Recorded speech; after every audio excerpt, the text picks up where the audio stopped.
I'm not a great mathematician, but I think you were talking about $1 trillion. I believe 1.5 billion times 10 is $15 billion. That's a little bit off from $1 trillion. But I think the budget cuts $1.2 billion for TRIO. well, 1.2, that would be $12 billion, not $1 trillion. Okay. Fine. Why aren't you recommending an audit for the TRIO program if that's what the problem is? I'm not allowed to audit it. Oh, legislatively, you could propose that. We could propose it, which is what I had said at the very beginning. I would look Why- forward. You're not I would look proposing forward. it. You're not proposing the audit. You're proposing to essentially constrain the program, put it into a block grant, and without any request for audit language, which would come from the United States Senate.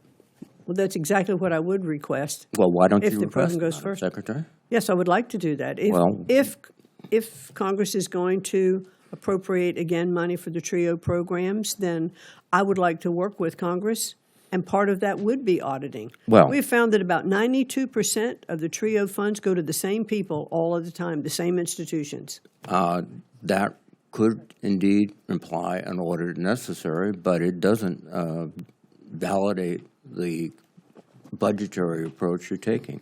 You're taking basically many programs, combining them into from $8 billion total to $2 billion to a block grant. Now, in Washington, the block grant is the slow path to extinction because next year the request will be for probably $8 billion.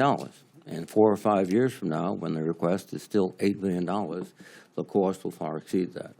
That's sort of budgeting 101.